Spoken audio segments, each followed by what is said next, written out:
안녕하세요, 김현우입니다. 안녕하세요, 최희정입니다. 자, 지난 6일 국무회의에서 국무총리가 노인, 아동, 장애인, 여성 등 사회적 약자에게 강력 범죄가 자행된다면 현행 법 체계 안에서라도 더 무겁게 처벌하는 방안을 검토하라라고 했다고 하는데요.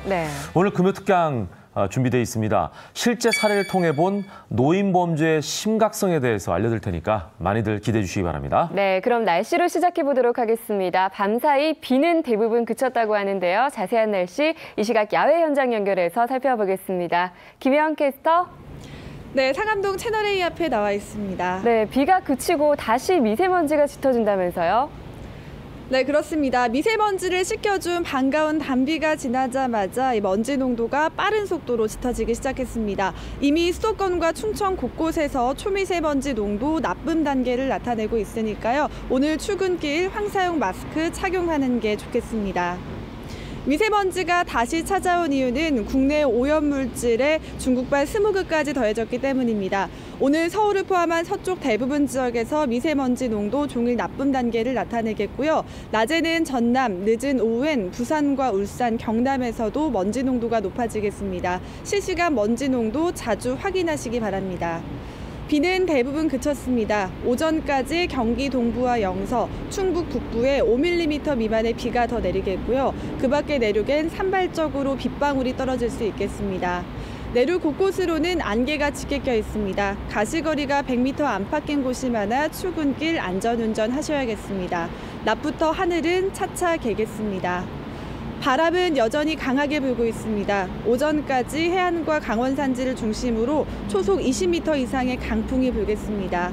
전해상에 풍랑주의보가 내려져 있는 가운데 오늘 동해 먼바다는 물결이 최고 5m까지 높게 일겠습니다. 안전사고에 각별한 주의가 필요합니다. 오늘 아침 기온 전국이 10도 안팎에서 평년 기온을 조금 웃돌며 출발하고 있습니다. 낮 기온은 서울, 전주 16도, 강릉, 대구 17도로 어제와 비슷하겠습니다. 주말이 지나고 다음 주에도 대체로 맑은 날이 많겠고요. 다음 주에는 아침 공기가 한층 더 차가워지겠습니다. 주말에도 서쪽 지역을 중심으로 먼지 농도가 높게 나타날 것으로 예상됩니다. 인공눈물로 눈을 세척하고 외출 후에는 손과 발을 깨끗이 씻는 등 건강관리에 각별한 주의가 필요하겠습니다. 지금까지 상암동 채널A에서 오늘의 날씨였습니다.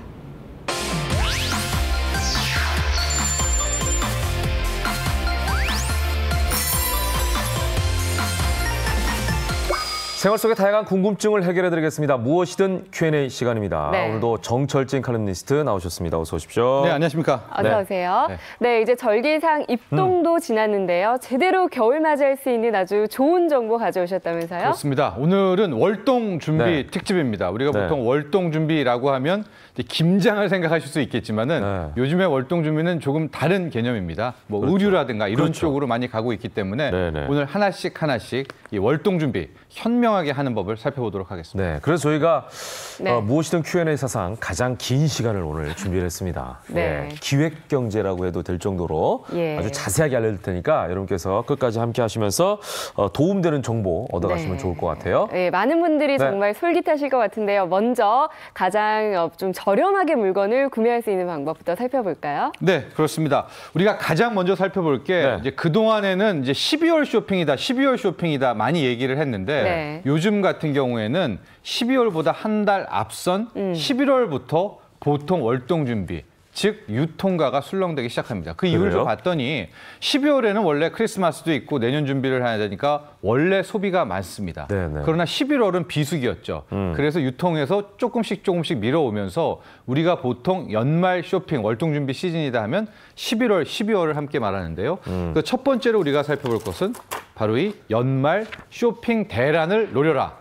이것이 바로 11월부터 시작된다라는 것부터 이야기를 시작하겠습니다. 11월, 12월 2달 정도다라는 거를 기억해야 될 것 같고요. 그렇습니다. 이제 이때가 쌀 수밖에 없는 거는 시즌이 지나가면은 어차피 가격이 내려가니까 연도가 바뀌어 버리잖아요. 그렇죠. 그래서 이제 재고가 되니까 싸게 파는 거 아니겠어요? 예. 게다가 왜 11월도 연말 쇼핑 대란이냐 하면 미국의 블랙 프라이데이가 있고요. 또 온라인 쇼핑 시작되는 광군제라든가 한국의 온라인 쇼핑, 뭐 블랙 프라이데이, 한국판 블랙 프라이데이 모든 것들이 다 이제 온라인에서 11월이 굉장히 강세를 띠고 있거든요. 그렇기 때문에 12월까지 자칫 기다리시다가는 이런 가성비 좋은 물품을 또 놓칠 수가 있습니다. 이미 다 빠져버리고 난 다음에. 예. 그래서 지금부터 마음의 준비를 단단히 하셔야 이제 더 알뜰한 소비를 할 수가 있는 거죠. 네, 그러면 사람에 따라서 또 구입할 수 있는 환경도 다를 것 같고요. 네, 그래서 이제 크게 두 가지를 나눠봤습니다. 바로 오프라인과 온라인인데요. 첫 번째는 바로 오프라인입니다. 발로 뛰고 직접 보고 사라. 발품을 팔아라? 그렇죠. 뭐 젊은 친구들이야 온라인 쇼핑이 익숙할 수가 있겠지만 또 저도 그렇고 이 직접 뛰고 보고 입어보고 눈으로 확인해야 먹어보고 눈으로 보고 하는 게 좋을 수가 있거든요. 그렇죠. 이게 온라인으로 사잖아요. 직접 보고 사라. 그러면은 입어보고 정작 안 맞아가지고 반품하는 사람도 많이 봤어요. 제 아내가 그러더라고요. 그러다가 또 놓치죠. 그러니까요. 귀찮아서 반품을 놓쳐서 그냥. 근데 현장에서 입어보면은 뭐 그럴 일은 없잖아요. 네, 그렇습니다. 딱 필요한 것만 살 수 있고. 그렇죠. 네. 그래서 첫 번째 오프라인 연말 쇼핑 대란 준비부터 시작을 해보도록 하겠습니다. 네, 또 아무래도 필요한 월동 물품을 미리 정해놓고 사는 것도 방법이 될 수 있을 것 같은데요. 또 어떤 게 있을까요? 그렇습니다. 그래서 이제 보통 연말 쇼핑 대란 쪽에서 이제 유통가들, 마트들, 백화점들에서 많이 나오고 있는데요. 실질적으로 뭐 국내를 주도하고 있는 대형 마트들 같은 경우에 지금 11월부터 어마어마한 물량들을 준비해 놓고 이제 쇼핑들에 대한 이제 시작을 걸고 있습니다. 가령 S사 같은 경우에는 거의 한 달 동안 4주간 3천억 원 규모대 물량을 다 준비를 했습니다. 이건 역설적으로 뭐냐? 그만큼 준비를 해놔도 물건이 팔리니까 그만큼 한다라는 거 아니겠습니까? 또 하나 이제 살짝 말씀드리고 싶은 거는 이제 요즘에도 트렌드들이 다 있어요. 그러니까 월동 준비도 그해 겨울마다 특히 뭐 오프라인을 가더라도 꼭 구입해야 될 것들이 있는데 이제 오프라인에서도 그렇고 온라인에서 요즘에는 크게 세 가지입니다. 가장 이제 많이 이제 히트 상품이라는 게 그 벤치다운이라고 하죠. 롱 패딩이라고 하는 것들이 있는데 특히 요즘 이제 대형마트 가시면 뭐 제가 구체적으로 말씀 못 드리겠지만 롱 패딩이 10만 원 밑으로 그러니까 구스다운 롱 패딩인데도 전략 상품으로 9만 원대도 지금 나와 있는 상품들이 있거든요.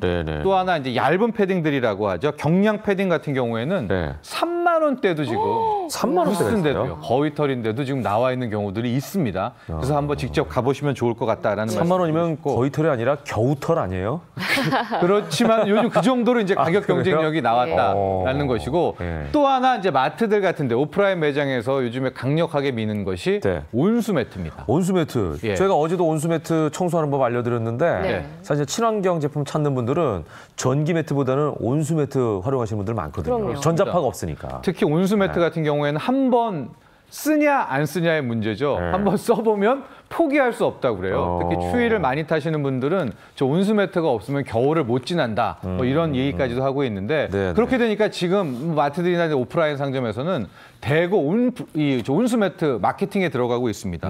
웬만하면 거의 한 25%, 30% 할인에 들어갔고 작년 모델 같은 거 잘 찾아보시면은 거의 어마어마한 세일 가격도 나오고 있거든요. 그래서 월동 준비할 때 좀 온수 매트가 빠질 수가 없으니까 꼭 같이 공략을 해보시면 좋을 것 같습니다. 야, 할인율이 꽤 높네요. 엄청 날 잘 겁니다. 메모해 놓으시면 좋을 것 같고 뿐만 아니라 먹을거리도 굉장히 중요하지 않습니까? 그러니까 먹을거리도 참 신기한 게 그해 겨울, 그해 연말마다 좀 미는 게 있어요. 그러니까 왜 그런가 봤더니 그 유통업계에서도 이제 물량을 어디에선가 사올 거 아닙니까? 근데 많이 사올수록 가격이 떨어지겠죠. 싸니까. 그러니까 마진 확보를 위해서 트렌드를 좀 만드는데 올겨울에서 꼭 먹어야 될 것은 뭐예요? 억지로 우리 먹어야겠네. 뭐예요? 미국산 랍스터입니다. 아, 랍스터 이거 비싼데? 엄청 비싸죠. 그러다 이제 미국산 랍스터가 대량 수입이 되면서 지금은 거의 한 마리당 14,000원대. 진짜 싼 건데. 15,000원대. 이런 철에는 또 랍스터를 좀 집중적으로 좀 공략을 해주시면 아마도 더 싼 가격에 즐길 수가 있겠다라는 건데 뭐 이와 함께 제주산 감귤도 요즘 가보시면 물량도 많고 가격도 많이 떨어졌다. 또 호주산, 고기는 호주산 가공육 이런 것들이 있기 때문에 물론 다른 거 좋아하시는 분들은 다른 음식을 먹어도 되지만 이렇게 또 전략적으로 미는 상품이 가격이 쌉니다. 그럴 경우에는 이런 것들을 구입해서 드시면 또 아니 우리가 제철 음식이라는 표현을 쓰잖아요. 그 시기에 나는 음식을 먹어라 이런 표현인데 제철이라는 표현은 안 맞지만 그렇죠. 제 가격. 제 시즌 음식. 그러니까 어떻게 보면은 뭐 많이 미는 음식이니까 그렇습니다. 기왕에 랍스터를 드실 분들은 뭐 나중에 비쌀 때 먹는 것보다는 쌀 때 구매해서 먹는 게 낫잖아요. 그렇습니다. 이제 그런 취지로 생각하시면 될 것 같아요. 네, 저희가 지금 연말 쇼핑 대란을 얘기하다 보니까 전통시장 얘기를 좀 빼먹고 있는데 전통시장에서도 월동맞이 행사가 열린다면서요? 그렇습니다. 전통시장도 지금 하고 있는데 전통시장은 무엇을 공략하느냐? 미국산 랍스터는 없지만 우리의 전통 월동 준비. 김장철 관련한 김장 재료들은 전통시장이 상당히 품질과 가격 경쟁력이 있습니다. 그래서 이제 월동 준비 중에 김장이라든가 이런 먹거리들은 저는 이제 전통시장을 찾아가시면 굉장히 좋겠다라는 말씀을 드리고요. 한 가지 뭐 서울 같은 경우에 영등포 구에서 주최하는 뭐 한마당 장터 이런 것들 예를 좀 들어보시면 김장철 이 재료 가격이 엄청 싸고요. 물량 품질도 굉장히 좋고 또 이런 데 또 가보면 먹거리 부스가 요즘 전통시장도 많아요. 아유 맞아요. 떡도, 이런 데는 떡도 좀 드시면서 떡도 좀 사시고 또 인심이 얼마나 좋아요. 맞습니다. 그래서 뭐 옷이나 이런 것들은 다른 데서 뭐 사실 수도 있겠지만 김장 재료라든가 먹거리 준비는 꼭 전통시장을 또 이용을 하시면 우리 전통시장도 활기도 돋고 상인들도 웃으실 수 있지 않을까 좋습니다. 자 일단은 눈으로 직접 보고 발로 뛰어라라는 얘기였고요. 시간이 없다면 어떻게 할까요? 그렇죠. 요즘 뭐 또 하나의 쇼핑 대세 바로 시간이 없다면 예상하셨겠지만 그렇죠. 온라인 쇼핑으로 가야 되는데요. 제가 앞서도 말씀드렸지만은 언젠가부터 연말 쇼핑 시즌이 12월에서 11월로 점점 길어졌습니다. 그 이유가 뭐냐? 바로 이 온라인 쇼핑 때문인데요. 미국의 블랙 프라이데이, 여기에 더 커진 중국의 광군제라는 시즌들이 다 온라인을 통해서 이루어집니다. 그래서 제가 재미난 통계 하나를 보여드릴 텐데 우리가 온라인 쇼핑 같은 경우에 11월에 매출이 더 높을까요? 12월에 매출이 더 높을까요? 지금 질문하시는 거 보니까 11월이네요. 그렇죠. 대부분은 크리스마스에 12월에 산다 이렇게 생각을 하시겠지만 연말에 없었을 것 같은데. 네, 그렇지가 않습니다. 웬만한 소비가 온라인에서는 11월에 다 끝난다라는데요. 실질적으로 보시면은 2015년에는 이렇게 쭉쭉쭉 그래도 12월 오른쪽 막대가 12월입니다. 그러네요. 높은데 작년 17년 같은 경우에는 7조 5,850억 대 7조 5,300억. 미세하기는 하지만 온라인이 이 11월이 12월을 지금 앞지르고 있습니다. 그렇기 때문에 온라인을 통해서 구매는 거의 지금 11월에 이루어지고요. 저 매출의 크기가 왜 중요하냐라면 이 파는 온라인 마켓 쪽에서 생각해 보십시오. 소비가 주로 11월에 더 많이 이루어진다라고 하면 어떤 전략을 세울까요? 더 좋은 물건, 더 싸게, 더 싼 할인들을 11월에 대거 밀어내겠죠. 그렇죠. 사람들이 11월에 많이 보고 많이 찾는다라고 하면 그때를 밀겠죠. 그렇습니다. 전략적으로. 그렇기 때문에 이제 온라인은 11월에는 반드시 도전해야 될 그런 이벤트들이 굉장히 많습니다. 서둘러야 될 것 같은데요. 그렇다면 온라인 쇼핑몰에서는 월동맞이로 어떤 행사가 있나요? 그렇습니다. 뭐 W사, 뭐 N사 이런 데에서도 지금 전략 상품들을 많이 나오고 있는데 이제 뭐 11월 11일 뭐 이런 것들을 기점으로 해서 가격대 같은 경우에 보면은 한 롱다운 패딩을 뭐 19만 1,111 뭐 이렇게 11절 행사라고 해서 11월에 롱다운 패딩 또 난방 텐트 이런 것들을 대거 저렴한 가격에 밀고 있는데요. 요즘에 온라인 쇼핑 들어가 보시면 뭐 70%, 80% 할인이 이 기본으로 이제 제공되고 거기에 핫딜 이런 것도 뜨고 있어서 한 번 정도 이제 온라인 쪽 저런 특히 난방 텐트들이 요즘에 또 온라인 마켓에서 밀고 있어요. 그러니까 집인데 텐트를 이렇게 치고 텐트 안에서 들어가서 자는 아이들이 굉장히 좋아합니다. 그런 것들 한번 이렇게 클릭하셔서 살펴보면 좋을 것 같아요. 사실 날씨가 추우면 밖에서 캠핑하기 쉽지 않잖아요. 집 안에다가 이제 캠핑을 해놓고 그 느낌을 살린다는 이제 그런 의미인 것 같은데 또 하나 재밌는 거는요. 한 대형 쇼핑몰에는 이른바 멍냥이, 그러니까 강아지와 고양이 월동 준비를 돕기 위한 전문관도 마련됐다는 얘기가 있더라고요. 반려견, 반려묘를 위한 상품이 이 온라인 쇼핑의 큰 트렌드이자 또 하나의 중요한 축으로 작용하고 있는데 공식적인 통계는 없지만 반려동물 800만 시대, 뭐 900만 시대 어떤 집기는 뭐 1000만 시대가 얘기가 나오지 않습니까? 이제 그렇기 때문에 관련해서 저 시장이 커지고 있는데요. 지금 화면에 나오는 것은 우리 아이의 그 털조끼가 아니었었고요. 반려견과 반려묘를 위한 털조끼들인데, 예, 그 니트, 스웨터, 후드티, 패딩도 있습니다. 아, 심지어. 예, 심지어 저기 패딩 저렇게 사람보다 모자까지 낫네. 딱 돼 있는 것들이 있습니다. 사람보다 나아요. 네. 예. 수십만 개의 지금 상품들이 그러니까요. 비치되어 예, 있고 예, 예. 11월, 12월에 많은 네, 세일을 한다라고 하니까 그러니까, 예. 반려견, 반려묘에 있는 분들은 그러네. 좀 더 공략하시면 될 것 같아요. 예. 제가 이거 다른 의미는 아닙니다. 네. 정말 요즘 세상은 네. 개판이네요. 예. 자, 이제 월동 준비에 대한 다양한 할인 혜택을 살펴봤는데 네. 그래도 사실 주의할 점이 있지 않을까요? 있겠죠. 네, 그렇습니다. 제가 말씀드리고 싶은 네. 거는 이제 처음 이렇게 온라인 쇼핑과 한 1, 2년 하셨던 분들은 들어가시게 되면 쉽게 말해서 흥분을 엄청 하시게 돼요. 그리고 막 이것저것 막 클릭하죠. 예, 클릭하고 막 다 사고 막 그렇게 될 텐데 잘 보시면 여기도 미끼 상품이 있어요. 좋은 것들은 몇 개 안 되고 실질적으로 뭐 3년 전, 4년 전, 2월 상품들이 굉장히 많다라는 것들을 있으니까 네네. 꼼꼼히 확인을 하셔서 뭐 이런 거에 속지 않고 중요한 것들이 있고요. 또 하나는 긴 안목으로 바라봐야 돼요.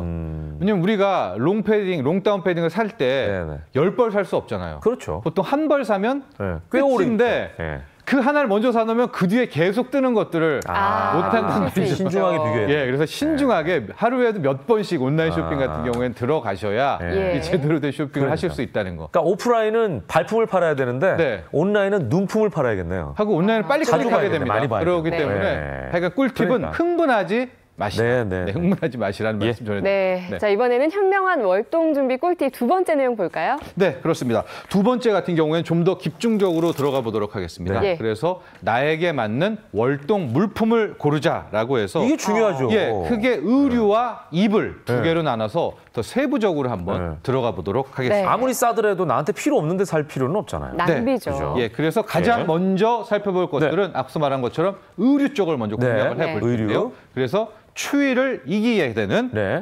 보실까요? 옷을 겨울옷 고르는 중요하네요. 방법을 먼저 하나씩 체크를 해보도록 하겠습니다. 옷이요. 네. 참 필수 아이템인데 네. 필수 아이템이다 보니까 종류가 너무 많아서 맞아요. 네. 사실은 고르기가 가장 까다로운 게 또 옷이에요. 그렇습니다. 네. 그런데 이제 가장 많이 요즘에 하는 게 네이. 네.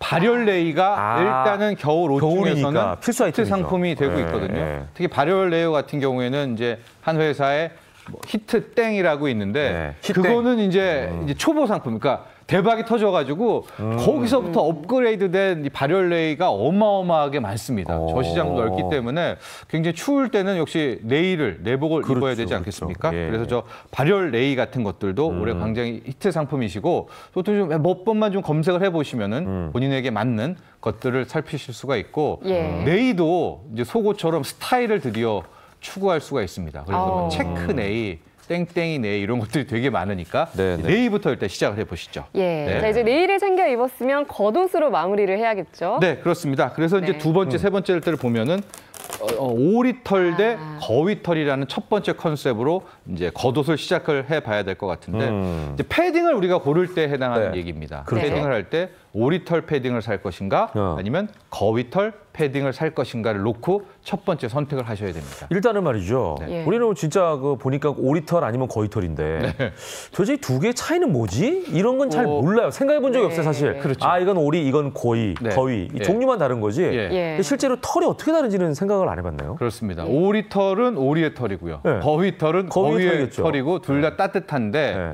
이제 거위털 같은 경우에 털의 부피가 좀 더 큽니다. 아, 그래요? 그리고 또 가볍고 그러니까 실질적으로 입었을 때는 밀도가 보온이 크게 더 잘 되겠네. 그렇습니다. 감싸주는 효과가 예. 있기 때문에 예. 상대적으로 거위털의 보온 효과가 이제 더 좋다라는 평가가 더 나오고 비싸겠네요, 그러면요. 예, 게다가 또 부피가 크니까 몇 개 안 넣어도 딱딱할 수가 있으니까 어때? 무게에서 가볍고요, 아, 거위털이. 그러네. 또 하나 가격도 그래서 거위털이 오리털보다는 좀 훨씬 더 비싼 이런 가격이 기본적인 상식으로 알고 있으면 될 것 같아요. 예, 아무래도 우리 눈에 보이지 않는 털이다 보니까 차이점을 좀 몰랐었던 것 같은데 네. 또 이 충전재 원산지에 따라서 보온력의 차이가 있다는 건 무슨 얘기죠? 그렇습니다. 이제 같은 거위털이라도 정말 1등급부터 한 전문가들에 따르면 20등급, 30등급까지 그 질적인 차이가 굉장히 크다라고 합니다. 네. 근데 우리가 기본적인 상식은 뭐냐? 같은 거위라도 더 추운 데 사는 거위일수록 더 따뜻하겠네. 그렇죠. 털이 보호의 능력이 더 있겠죠. 되니까. 그래서 구스 중에서는 이제 시베리안 구스, 헝가리산 구스, 폴란드 구스. 이제 여기를 세 가지를 굉장히 높게 치는데 또 말씀드리고 싶은 거는 같은 시베리안 구스라고 하더라도 거기서 또 어떤 거위냐가 나뉜다는 점은 이제 알아두셔야 될 것 같은데요. 그래도 북반구에 나왔던 이 거위의 털들이 훨씬 더 보온성은 높다. 이렇게 원산지를 확인하시면 될 것 같아요. 네. 그다음 이제 두 번째를 보면 옷의 안감과 겉감도 확인을 하셔야 된다라는 것들입니다. 그래서 뭐 안감, 겉감에서 겉감 같은 경우에는 방풍, 방수 기능 같은 것들을 일단은 먼저 꼭 확인하시면 좋을 것 같습니다. 근데 또 겉감만 확실하다면 안감은 굳이 확인 안 해도 되지 않을까요? 근데 이제 우리가 패딩 쪽에서 겨울에서 항상 느끼는 게 털이 빠지는 경우가 굉장히 많아요. 맞아. 요즘에 이제 밖에 재질들은 겉감 재질들이 굉장히 좋아서 옛날처럼 밖에 털이 날리지는 않거든요. 근데 보시면 이렇게 안감에서 털이 많이 빠지고 날려서 벗고 나면은 니트 입고 패딩 입잖아요. 딱 벗으면 내가 거위가 돼 있어요. 그렇죠. 털들이 고리가 돼 있고 다 붙어가지고. 맞아. 그런데 그래서 안감을 보통 확인할 때는 꼭 한 가지 기능, 다운 프루프 기능을 있어요, 없어요를 물어보세요. 그게 이렇게 칸막이처럼 해서 안감에 털들이 안 빠지게 하는 이 기능이 있으니까 패딩 안감은 역시 안감은 다운 프루프를 보시면 될 것 같고요. 또 하나가 필파워 수치를 체크를 하라. 필파워가 뭐죠? 필파워 600, 필파워 700이라는 건데 이 필파워는 복원력입니다. 오리터이든 거리터이든 많이 넣을 때 누르고 다시 이제 올라올 때 얼마나 빨리 복원되느냐에 따라서 600, 700 저걸 또 많이 들었다. 라고도 파악해도 돼요. 왜냐하면 많이 들었을수록 누르면 그렇죠. 바로 튀어나올 테니까 라고 하는데 현재 비싼 것들은 1000파워, 필파워 1000, 1200들이 있는데 그거는 이제 히말라야 갈 때 입으셔야 되고요. 600 정도 이상이면은 충분히 우리 시내 다니거나 거리에 다닐 때는 충분하다. 필파워 600 기준으로 생각하시면 될 것 같아요. 좀 싸게 따뜻하게 입고 싶다 그러면 모피 대신에 1000 이상 입으면 되겠네요. 근데 1000을 입으시면 일단 숨 막히실 분들이 많습니다. 숨 막히시 많아서 많이 타시는 분들. 다음은 이제 이불로 넘어가 보도록 하겠습니다. 우리 패딩으로 마무리해요. 겨울옷. 겨울 이불인데요. 따뜻한 겨울 이불. 이불에는 이제 크게 세 가지 종류가 있다라고 해서 바로바로 넘어가 보도록 하겠습니다. 보온성과 흡수성, 그다음에 유연성을 살펴봐야 된다. 보온성, 흡수성은 이해하겠는데 유연성이 이불에 필요하나 이런 생각도 들어요. 왜냐하면요. 이불을 덮었을 때 몸을 꽉 조이게 되면은 이거 답답해서 못 견디시는 분들은 얼마나 이게 낭창낭창하게 하느냐도 체크를 하셔서 살펴야 될 것 같은데 이불은 크게 세 가지 정도가 있습니다. 그중에 가장 히트 상품이 역시 거위털 이불, 두 번째가 극세사, 세 번째가 양모 이불인데요. 세 가지 종류도 선택하시면 될 것 같습니다. 자, 이렇게 해서 정말 다양하게 월동 준비를 할 수 있는 꿀팁을 오늘 아주 자세하게 알려드렸습니다. 여러분 꼼꼼하게 체크해 보시고요. 마지막으로 영상으로 보는 이슈 전해주시죠. 우리 공공임대주택도 있지만은요. 전세를 갖고 왔을 때 전세금을 지원하는 전세임대주택 상품도 있는데 최근에 당국에서 전세임대주택에도 여러 가지 돌봄 서비스를 주면서 육아에 서비스를 제공하고 있다고 합니다. 영상을 통해서 확인하시죠. 70대 남성이 나홀로 거주하는 서울 강북구의 한 전세임대주택입니다. 돌봄 서비스 요원이 기증받은 김치를 들고 감사합니다. 제가 전달할게요. 거동이 불편한 거주자를 찾았습니다. 두 돌봄 요원이 빠른 손놀림으로 냉장고 정리와 청소를 시작하자 어지럽던 집안이 금세 정돈됩니다. 이분들이 정말 수고하십니다. 와서 빨래도 해주고 청소도 깔끔하게 잘 해주니까 말할 게 없지요. 영 기쁘고 영 행복합니다. LH는 사회적 기업과 연계해 전세임대주택에 사는 50여 명의 독거노인에게 가사 지원 서비스를 매주 제공합니다. 또 대학생 등 50여 명에게는 주 1회 식사나 반찬을 전달합니다. 전세임대주택이 여러 곳에 산재해 있다 보니까 이런 주거생활 서비스에 소외된 분들이 많은데요. 앞으로도 이렇게 돌봄 서비스처럼 더 많은 입주자 맞춤형 서비스를 제공합니다. LH는 시범 서비스 결과를 토대로 내년 지원 단지를 더욱 확대할 계획입니다. 채널A 이남입니다.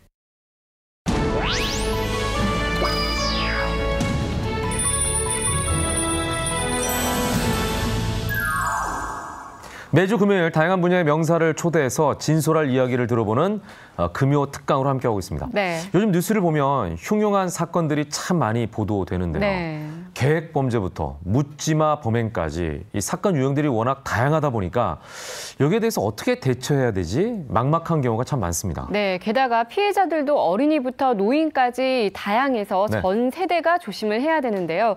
그중에서도 오늘은 특히 노인 범죄에 대한 자세한 이야기 나눠주실 전문가분을 모셨는데요. 어떤 분인지 먼저 영상으로 만나보시죠.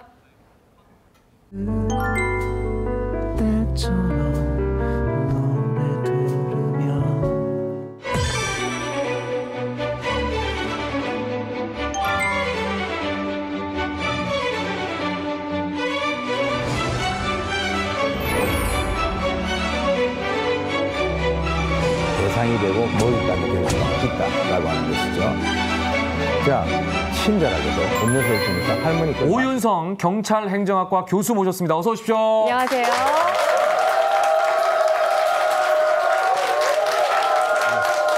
안녕하세요.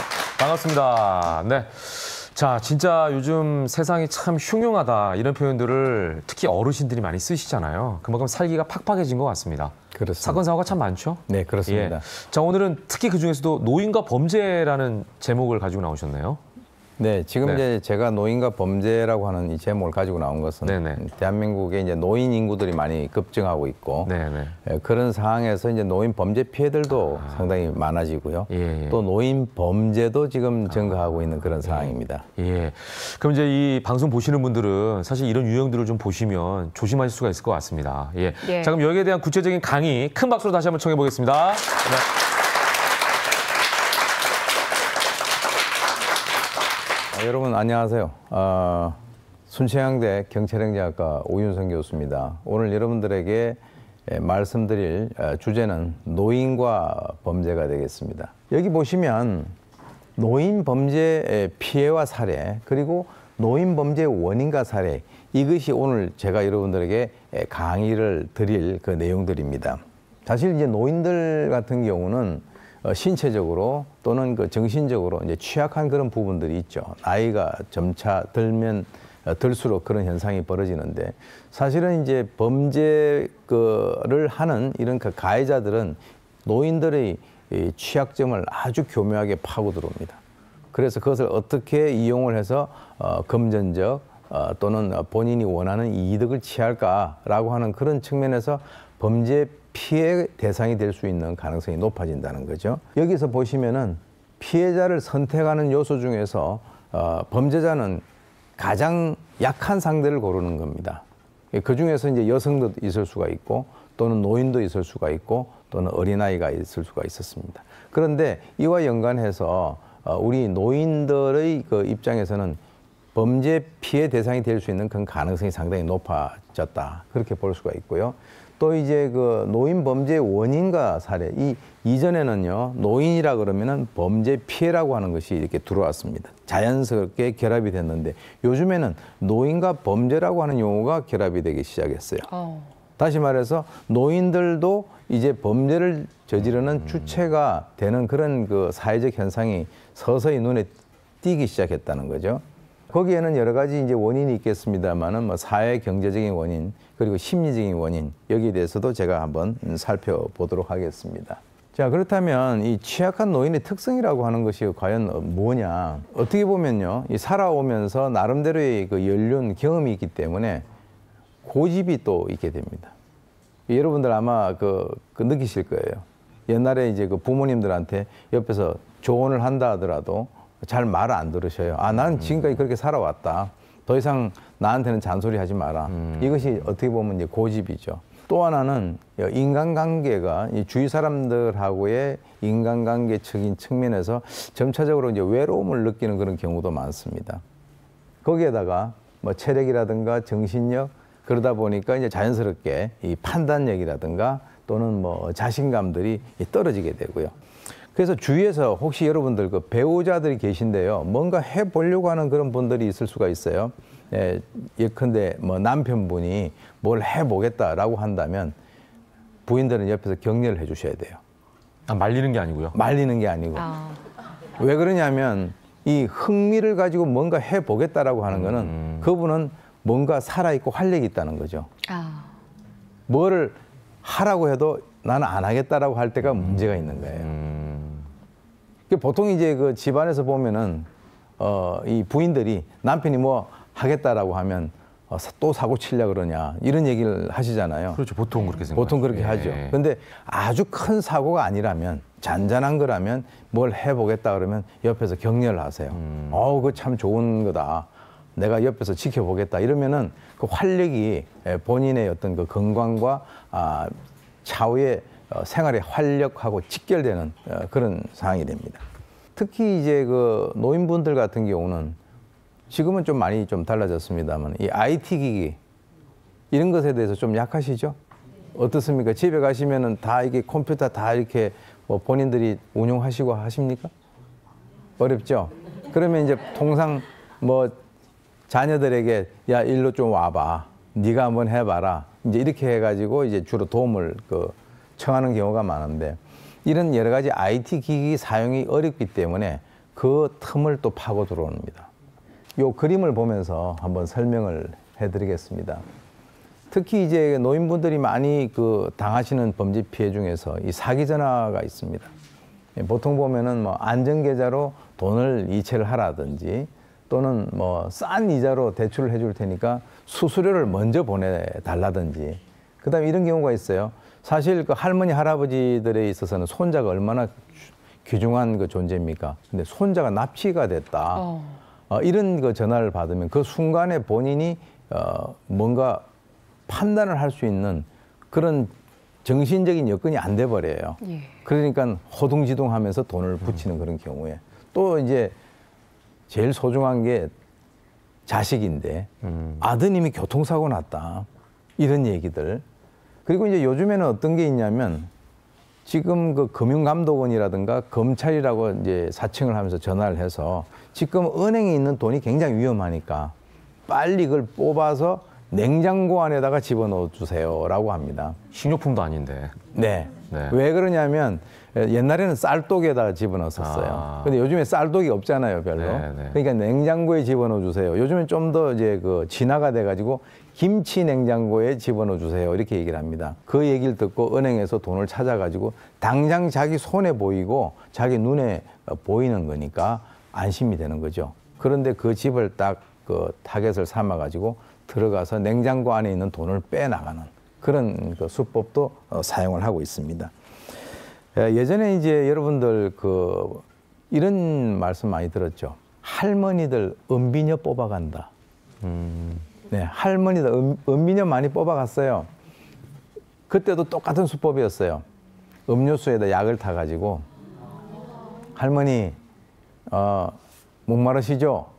주위에서 별로 이렇게 상대도 잘 안 해주는데 다가가서 친절하게도 음료수를 주니까 할머니 그걸 마시고 나중에 눈을 떠보니까 머리를 산발하고 계시는 거예요. 은비녀를 뽑아가서. 근데 그 당시 할머니 은비녀 뽑아간다는 그 분들의 연령이 몇 살 정도 됐냐 하면 5, 60대입니다. 근데 요즘에도 그와 유사한 그 사건들이 형태는 달리하면서 비슷한 게 있습니다. 한번 보시죠. 지금 어떤 상황이죠, 교수님? 지금 이제 통상 그 터미널 같은 데 보면 이 노인분들이 짐을 들고 가는데 아무도 잘 들어주지 않아요.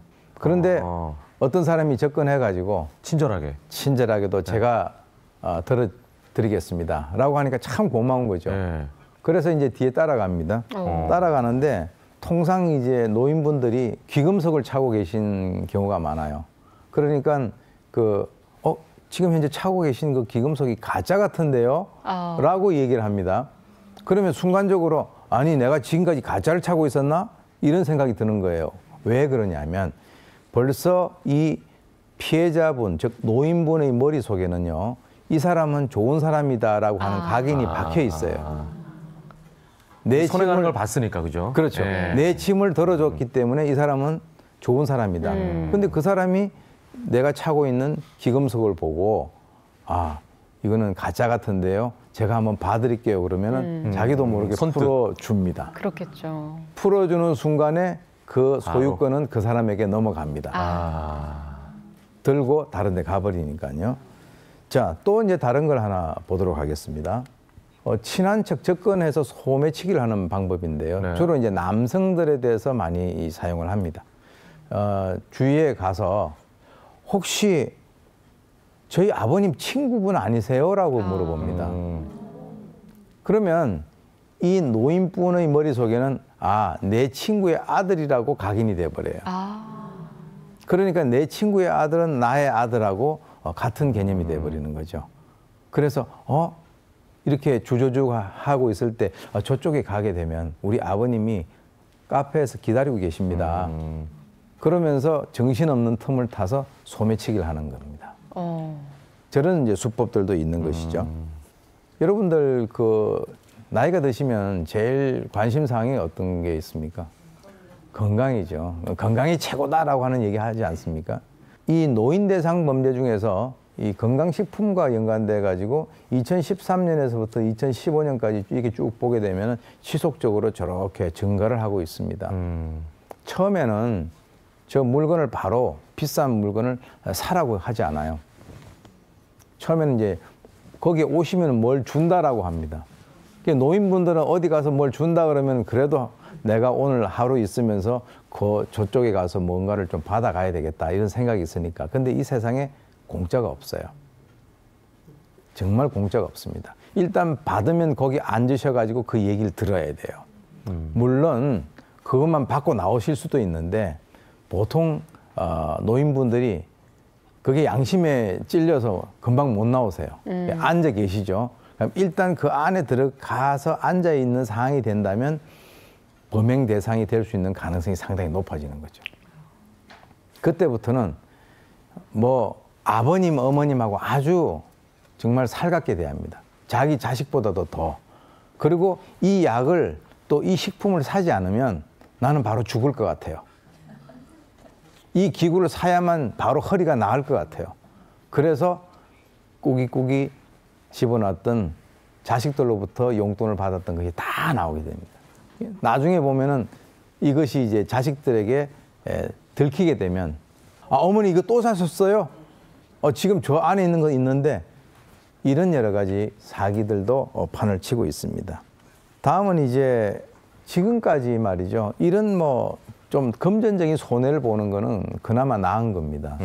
근데 정말 운이 나쁘면은 목숨까지 잃게 되는데요. 여러분들 최근에 있었던 사건인데요. 거제에서 180cm가 되는 20대가 그 여성이 키가 132cm에 몸무게 31kg니까 굉장히 작은 분이에요. 술을 먹고 난 이후에 아무 이유 없이 지나가던 그 여성분을 근 한 40여 분 정도 폭행을 합니다. 물론 그 폭행의 이유가 과연 뭔가 본인은 술이 만취가 돼서 자기가 한 행동을 모르겠다라고 얘기를 하고 있어요. 대한민국의 많은 그 범죄자들이 범죄를 하고 난 뒤에 우발적이었다. 나는 그때 술이 취해서 몰랐다. 아니면은 나는 우울증이다, 조현병이다. 이런 얘기를 많이 해요. 그런데 현실적으로 저 사람이 만취되지 않았다라고 하는 것이 지나가면서 어떤 목격자가 있었는데 그 목격자가 다가가니까 자기가 경찰이니까 저리 가라라고 얘기를 합니다.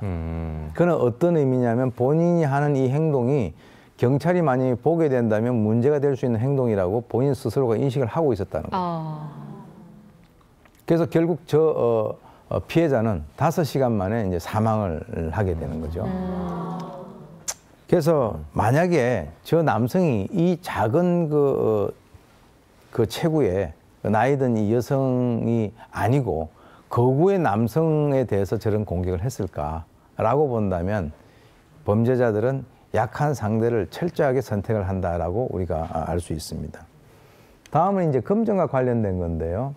이거는 그 돈이 좀 많으신 분들 중에서 치매가 있는 분들 상당히 좀 조심을 하셔야 되는데 90억 재산을 가진 80대 그 노인이 20살 어린 여성과 결혼을 하게 됩니다. 그런데 결혼을 하고 난 뒤에 1년도 되지 않아서 서울에서 길거리를 헤매는 거린이 돼서 사람들에게 발견이 되죠. 자, 이 사건 같은 경우는 만난 지 2달 만에 모든 재산을 그 여성에게 주겠다라고 하는 유언장을 작성을 하고요. 그리고 이제 그로부터 석 달 뒤에 혼인신고를 하고 만난 지 1년 딱 되는 순간에 모든 재산을 뺏기고 그 서울 명동 성당 앞쪽에서 그 노숙자로 있다가 나중에 이제 이분이 자기가 누군지를 잘 몰라요. 그래서 경찰이 이제 십지지문을 찍어서 신원을 확인해서 나중에 자식에게 다시 돌아간 그런 사건입니다. 이런 그 유형의 범죄들은 내용은 좀 다르지만은 곳곳에서 이제 발생이 되고 있다라고 하는 것이죠. 자, 다음에는 우리가 이 모든 행동에는 원인과 동기가 있습니다. 그래서 이 범행을 하고 또는 범죄를 저지르는 데서도 여러 가지 원인들이 있는데요. 심지어는 무동기 범죄라고 우리가 지칭을 하는 그런 범죄가 있는데 그것도 동기가 없는 것이 아니라 동기가 없는 것처럼 보일 뿐이에요. 안으로 들어가 보면 원인과 동기가 있습니다. 그리고 이 노인들 같은 경우도 일반적으로는 노인들은 이러한 욕구들이 없을 것이다라고 생각을 할 수가 있는데요. 실제로 노인들도 다 그러한 욕구들을 갖고 있습니다. 그 욕구는 마슬로우라고 하는 심리학자가 주장을 했었던 인간은 5개 단계의 욕구가 있다는 거죠. 그 욕구를 보게 된다면 제일 밑에서부터 생리적인 욕구, 안전의 욕구, 애정 집단 소속의 욕구, 존경의 욕구, 자아 실현의 욕구가 있는데요. 이 욕구들이 각각 범죄와 연관성을 갖고 있다는 거죠. 우선 자아 실현의 욕구라고 하는 것은 범죄하고 별로 연관성이 없습니다. 유일하게 5개 중에서. 그런데 이 존경의 욕구라고 하는 것은 인간은 남으로부터 관심을 받고 싶고 또는 남으로부터 뭔가 존경을 받고 싶은 그런 욕구가 있습니다. 그런데 통상 너 왜 그렇게 범행했니? 라고 물어보면 나를 무시했어요. 라고 하는 것이 적어도 대한민국에서 발생되는 범죄 원인 중에서 굉장히 많이 차지합니다. 무시한다고 범행을 저지르는 경우가 많다는 거예요. 그리고 애정과 집단 소속의 욕구라고 하는 것은 주로 남녀 관계에 있어서 뭔가 소유를 하고 싶어하는, 그래서 너는 내 거다라고 하는 거. 요즘 많이 나오는 데이트 폭력이라든가 이런 것들이 거기에 해당이 됩니다. 그리고 이제 안전의 욕구라고 하는 것은 내가 살기 위해서 상대가 공격을 하면 도망을 가거나 아니면 거기서 맞닥뜨려서 같이 폭력을 사용하는 그런 것이 있고요. 정당방위라고 그러지 않나요? 정당방위. 네? 정당방위 같은 그런 그죠? 그 개념이죠. 네. 안전의 욕구. 네. 마지막으로는 이제 생적인 욕구는 먹고 사는 것이 가장 문제라는 거죠. 이 먹고 사는 것이 문제라고 하는 이 기본적인 욕구는 우리가 통상 얘기하는 생계형 범죄로 우리가 명명을 할 수가 있습니다. 네. 자, 이 생계형 범죄를 우리가 보게 되면은 우선 그 폐지를 주스러 다니다가 요즘에는 폐지를 줍는 것도 상당히 좀 경쟁이 심하다 그래요. 그래서 폐지가 부족을 해서 가만히 생각을 해보니까 맨홀 뚜껑이 있는데 그것을 갖다 팔면 돈이 되겠다라고 해가지고 그것을 가져가서 팔다가 나중에 이제 그 덜미가 잡힌 그런 그 사건이 있었고요. 그리고 40년 동안 옥살이를 했는데 바깥에 나와가지고는 다른 걸 할 수가 없는 거예요. 본인이 그동안에 했었던 그 범행 수법, 그걸 또 하는 거예요. 그러다 보니까 또다시 본인이 있던 그 감옥으로 가야 되는 그런 상황도 있습니다. 이 노인 범죄가 이런 여러 가지 양적인 증가 이외에도 안으로 들어가 보게 된다면 사회적으로 증가를 하는 그 원인들이 있습니다. 우선 우리나라 같은 경우는 그동안에 사회 구조가 많이 변화가 됐죠. 이전 같은 경우는 할머니, 할아버지들이 할 수 있는 역할이 있었어요. 그것은 주로 이제 그 농업 사회에서는 할머니, 할아버지 같이 농사를 짓는 방법을 잘 아시는 분들이 없어요. 그런데 실제로 어떻게 됐습니까? 지금 근대화 산업화, 지금은 이제 4차 산업혁명까지 이어지다 보니까 이 노인분들이 하실 역할이 별로 없어졌다는 거죠. 자, 그리고 그렇게 되다 보니까 자연스럽게 사회적인 유대가 약화됐습니다. 어떤 분들이 쓸모가 있을 때는 그분을 자꾸 찾아가서 말도 걸고 얘기도 하고 그 말을 들으려고 하는데 그분들이 더 이상 역할이 많이 없어졌어요. 그러니까 젊은 사람들은 젊은 사람들끼리, 그리고 나이 드신 분들은 나이 드신 사람들끼리 그렇게 해서 이렇게 구분이 됐다는 거죠. 그래서 이 사회 유대가 약화됐고 그러다 보니까요. 너무나 노인 인구들이 많기 때문에 노인들을 공경을 하는 것이 상당히 퇴색이 됐습니다. 노인들이 좀 적어야 되죠. 이 희소성의 원칙인데 지금은 곳곳에서 노인들이 많습니다. 옛날 이제 광고를 보면 경로석이 있고 일반석이 있는데 앞으로 몇십 년이 지나면 일반석하고 경로석을 바꿔야 된다라고 할 정도의 광고가 있었습니다. 거의 그 정도로 노인 공경하는 그 분위기가 퇴색되고 있고요. 제가 이제 외국 중에서 태국을 한번 나가 보니까요. 거기는 젊은 사람들이 나이가 든 사람들이 오면은 자리를 양보를 해요. 근데 지금은 우리나라 같은 경우는 너무 노인들이 많기 때문에 자리를 갖다가 거의 양보를 하지 않습니다. 그래서 이제 공경 분위기가 퇴색이 됐고 그리고 이제 이전까지는요. 나이가 드시면은 집안에서 주로 소일을 하시는 그런 경우가 많은데 이제는 더 이상 그렇지 않습니다. 이제는 신노인이라고 그래가지고 이 신노인이라는 개념이 생겼어요. 그거는 뭐냐? 나는 앞으로도 사회생활 또는 경제생활을 계속 하겠다. 이런 분들이 상당히 많이 늘었습니다.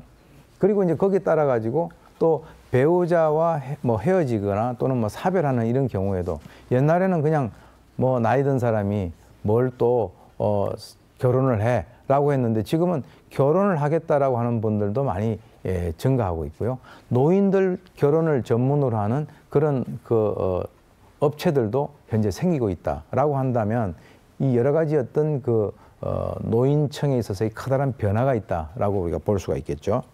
또한 이제 이 노인하고 청년 사이에 있어서 이 갈등 요소가 상당히 많습니다. 가장 큰 첫 번째 이유는 대화가 잘 안 통한다.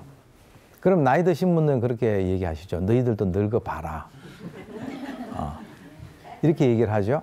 그런데 그것은 옛날에도 그렇게 했었어요. 그런데 제일 중요한 것은 그렇게 해가지고 딱 금을 그으시는 것보다는 대화를 많이 하시는 게 굉장히 중요합니다. 그것은 같은 연령 또래라도 말이 통하지 않는 분들도 있고요. 나이가 30살, 40살 차이가 난다 하더라도 말이 통하는 사람들이 있습니다. 그래서 어떤 용어가 있냐면 동지라는 용어가 있습니다. 같은 뜻을 가진 사람들이라 하는 것이죠. 자, 이런 세대 간 갈등이 있는데요. 우리가 이 세대 간 갈등에 제대로 적응을 못하는 분들이 주로 분노 범죄에 가담을 하는 분노 범죄의 주체가 되는 그런 경우가 있습니다. 이 노인층 중에서 가장 많이 요즘에 눈에 띄는 것이 이 분노 범죄입니다. 아까 말씀드렸습니다. 역할이 감소됐죠. 자기 할 일이 없어졌어요.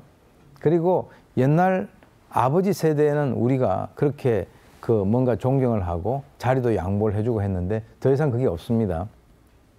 그러다 보니까 존재감을 잃게 되죠. 거기에다가 또 여러 가지 개인의 건강 상태라든가 우리나라 의료 시스템이 굉장히 좋기 때문에 이 건강 유지를 계속 하기 때문에 이 성적인 욕구 같은 것도 이 노인 문제에 있어서 굉장히 중요한 주제로 등장을 하고 있습니다. 그리고 또 상대적인 박탈, 이 상대적 박탈 이론이라는 게 있습니다. 그러니까 비슷비슷하면은 별로 스트레스를 받지 않는데 비교를 할 수 있는 그 대상이 있는데 그 사람이 나보다 훨씬 낫다라고 한다면 스트레스를 받는 거예요. 그렇게 되기 때문에 좌절을 하고 그 좌절 이후의 결과인 남에게 공격을 하게 되는 겁니다. 그래서 자기를 둘러싸고 있는 이 사회적인 분위기가 이 정서적 또는 감정적 이런 여러 가지 이질감이 많다 보니까 사회에 있어서의 구성 요소인 우리 노인분들은 상당히 짜증과 분노가 나는 거예요. 내가 지금까지 뭐 했었나? 그동안에 지금 살아왔던 그 과정들이 나는 내가 없었다. 특히 이제 여성분들도 상당히 많습니다. 집에서 한번 생각을 해보시면 주부들이요. 아니, 남편은 남편 나름대로 사회적으로 성장했고 자식은 자식대로 학교도 다 보냈는데 나중에 가만히 생각을 해보니까 다 지네들 똑똑해서 그렇게 된 줄 안단 말이에요. 뒤에서 밥 해주고 그동안에 수십 년 동안 뒤에서 도와줬는데 나중에 자식들도 엄마를 무시하는 것 같고 또 남편도 잘 나간다고 자기를 무시하는 것 같다. 그래서 주부 우울증이 거기서 나옵니다. 과연 나는 뭔가, 내 존재감은 뭐냐라고 하는 거죠. 그래서 분노하고 또 짜증이 나는 것이고 그래서 우울증이 많기 때문에 정신과 상담을 받는 그런 경우도 많은데 그거 꼭 받으셔야 돼요. 우울증이라고 하는 것은 감기입니다. 우리가 통상 정신과에 가서 뭐 상담을 받는다 그러면 그거는 좀 꺼리는데 절대 아닙니다. 가시면 금방금방 감기같이 나올 수 있는 거죠. 그렇다면 우리가 사건으로 이 분노 범죄를 몇 개를 보도록 하겠습니다. 지난 4월 달에 70세 여성이요. 폐지를 줍는데 옆에서 누가 자꾸 방해를 했던가 봐요. 그러니까 그 시장에다 불을 질러 버렸어요. 그리고 7월 달에는 60대 남성이 편의점을 갔는데요. 아르바이트생이 자기가 만족할 만큼 예의가 없었던 모양이에요. 그래서 바로 주먹을 날렸습니다. 또 8월 달에는 60대 남성이 식당 종업원한테 무시를 당했다고 흉기로 공격을 한 사실이 있습니다. 그리고 여러분 잘 아시지만 8월 달에 70대 남성인데 사실은 정확히 79살 정도니까 80대 가까운 분이에요. 근데 이 사람이 민원이 뜻대로 되지 않는다라고 해가지고 엽총을 가지고 면사무소에 들어가서 총을 발사해서 2명이 사망한 그런 사건이 있었죠. 이 모든 것들 잘 보시면 뭐가 뜻대로 안 된다, 무시를 당했다, 예의가 없다, 내가 하고자 하는 일이 안 됐다. 다 그런 것들이에요. 앞에서 여러분들에게 제가 설명을 드렸던. 그래서 사실 이 노인 5명 중에서 1명이 지금 우울증 증세를 앓고 있다라고 하는 그런 통계도 있고요. 제가 볼 때는 이거보다 훨씬 더 많을 것 같아요. 그리고 이 우울 노인 중에서 6.7%가 극단적인 선택도 고려를 하고 있다. 또 이 여러 가지 이 고려를 하고 있는 노인 중에서 실제로 약 13.2%가 한번 시도를 해본 적도 있습니다. 우리 사회가 가지고 있는 굉장히 뭔가 앞으로 신경을 쓰고 관심을 가져야 될 그럴 사회적인 문제다라고 보는 것이죠. 자, 그렇다면 이 편지를 한번 보겠습니다. 여기 보시면은 봉화에서 엽총을 난사했던 이 가해자의 소위 원한장부입니다. 살생부네요, 살생부. 살생부라고 할 수가 있죠. 그래서 만약에 이 사람이 79살이 아니고 좀 건강 상태가 좋고 신체 상태가 좋았다면 2명이 아니라 굉장히 많은 인원들을 살상했을 그럴 가능성이 있는 사건이었습니다. 자, 그러면 한번 그걸 한번 보시죠. 찍힌 장면이 있네요. 네, 이게 여기서 보시면은 총기를 찾아서 나가는 그 모습입니다. 그래서 본인이 원하는 사람들을 찾아서 다니는 모습입니다.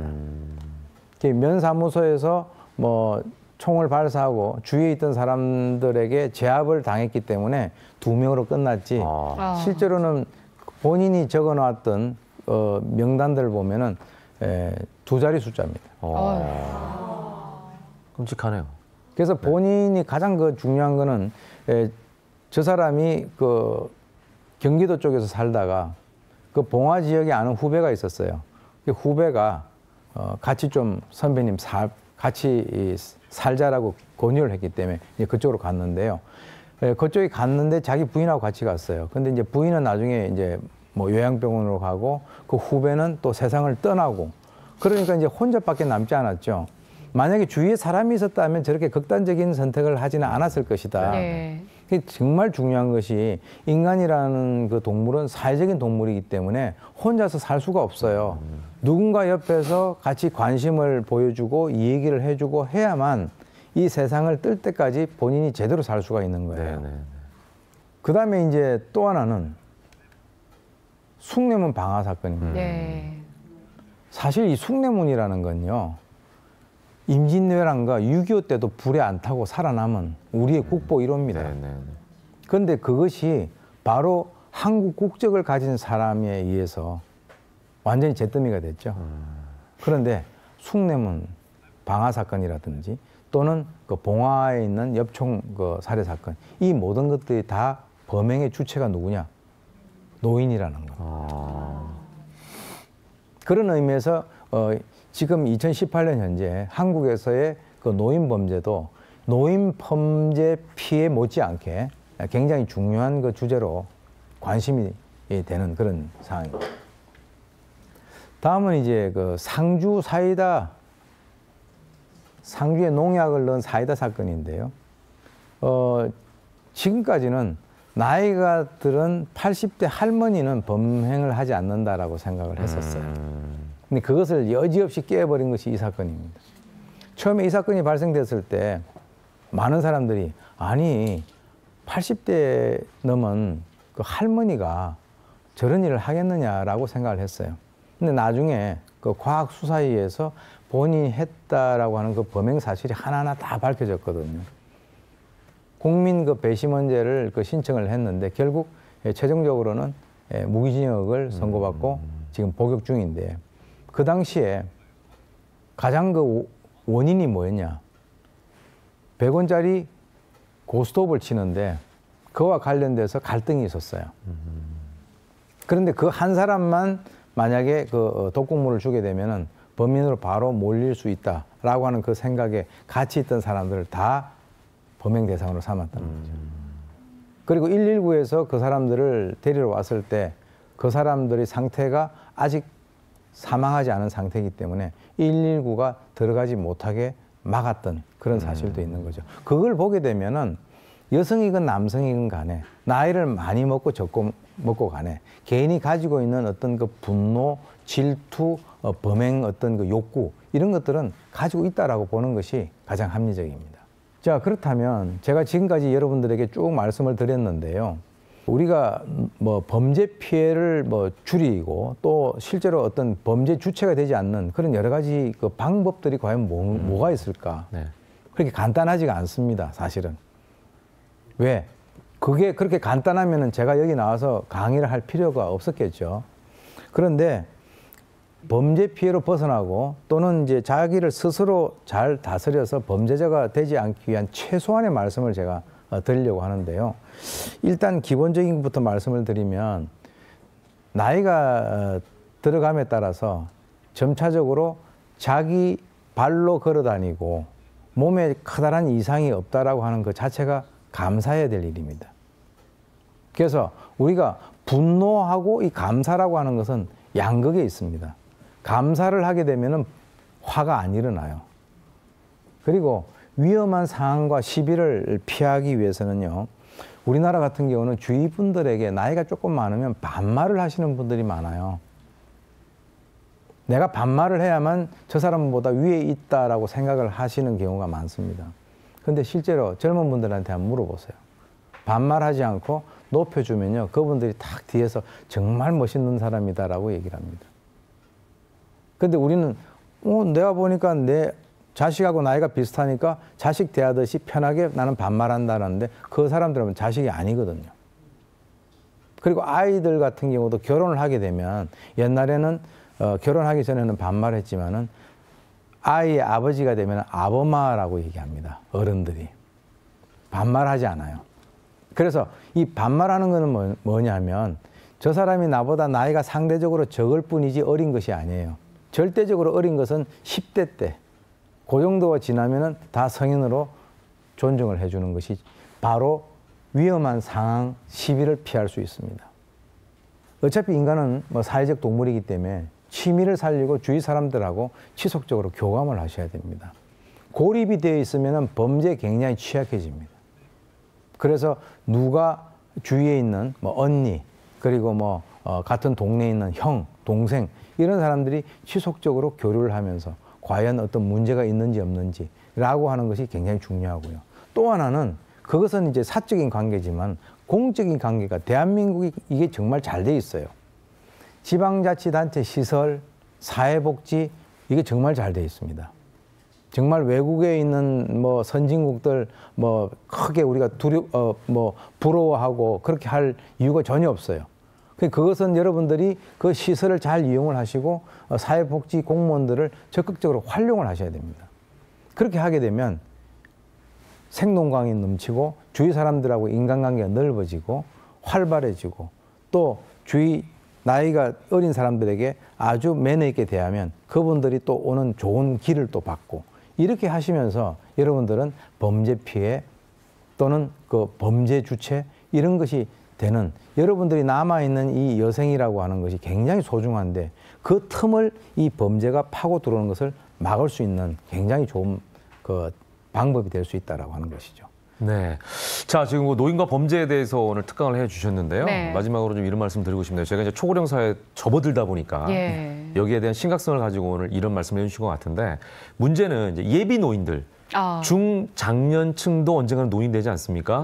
이분들에게 마지막으로 당부의 말씀 부탁드리겠습니다. 노인이 되고 난 이후에 노인 문제에 봉착해서 해결을 하려고 하면 늦습니다. 늘 중년은 장년을 대비하고 장년은 노년을 대비해야 됩니다. 그러려면 아까 제가 말씀드렸죠. 어떤 사람하고 인간관계를 맺고 싶은데 내가 돈을 한 보따리 싸고 들고 와서 나하고 인간관계 맺어줘라고 한다고 인간관계에 맺어지는 게 아니에요. 그것은 그 이전에 서로의 인간관계를 오랜 기간 동안 지속해 오면서 마음도 보여주고 작은 마음의 선물도 주고받으면서 그것이 이루어지는 거예요. 그런데 거기에 대해서 전혀 생각을 하고 있지 않다가 나중에 급할 때 나 인간관계가 필요해. 인간관계는 돈으로 살 수도 없고 그리고 시간이 걸립니다. 그것에 대해서는 대비를 하셔야 되죠. 중년, 장년들이 난 노년하고 앞으로 한 20년 더 남았어. 20년 또 금방 올 수 있어요. 그것은 평소에 본인이 어떤 인간관계를 맺고 주위로부터 어떤 평판을 받느냐에 따라서 앞으로의 남아있는 인생이 행복하냐 아니면 고독하냐 불행하냐 이렇게 나눠질 수 있다라고 생각합니다. 네, 자 오늘 노인과 범죄라는 주제로 아주 소중한 말씀해 주신 오윤성 경찰 행정학과 교수님께 감사 박수 부탁드리겠습니다. 고맙습니다. 감사합니다.